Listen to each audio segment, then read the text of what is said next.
I define addressable TV as any platform that is tied to a set-top box or to the actual glass of the television, right? Where you're able to target a subscriber or a household based on attributes that go beyond just age, gender, and geo. Well, what is it not then?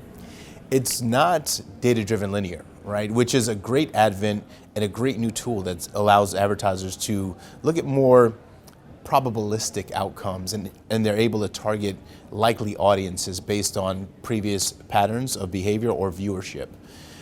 They each have a very important part in the media mix, and how you harmonize those and bring them together in addition to traditional linear really allows advertisers to understand how they're spending their dollars, how they're targeting and speaking to the right audiences based on propensity, right? So you're looking at probabilistic and deterministic data and figuring out where your mix is based on the CPM, the overall place that your product is in its life cycle, and making sure that you're engaging the audience throughout that different experience. It sounds very basic the way you're describing it. Why is there so much confusion in the marketplace? It's confusing because not everybody's at these types of events having these types of conversations, right? We're having these disparate conversations in small rooms, one-on-one, and different entrants are coming into the marketplace wanting to have the addressable conversation when their products and their services aren't truly addressable by nature, right? So I think what we need to do is really define what that is, and there are different partners or platforms in the marketplace that are helping to do that, IAB being one of them. But I don't want to just call them out. They're one of many that are trying to put the proper framework around the industry and make sure that we're calling addressable what it truly is, and defining where it is in the marketplace and making sure that the right inventories is receiving that kind of premium CPM because of the content, because of the ability to deliver a message to the right audience at the right time. How do you see addressable growing over the next 12 to 24 months? Some of that's going to happen organically with the announcement that Sorensen is now going to be part of Nielsen. That's going to continue. Different manufacturers are going to be working with chipset manufacturers to enable addressability.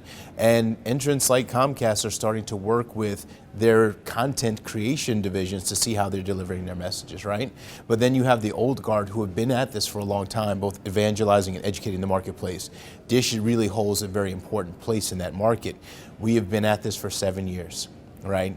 And some of the early adopters were in the political advertising space, and also folks that really were able to measure the ROI on the back end.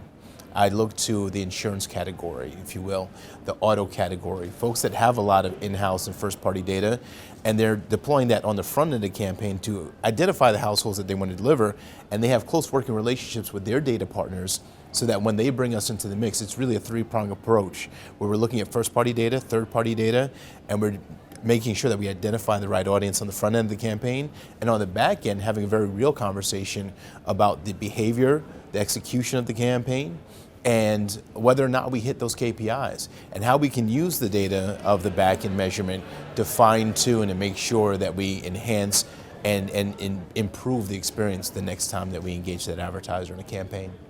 So you see the market growing as well in the process. So Absolutely. It will be a lot more than what it currently is today.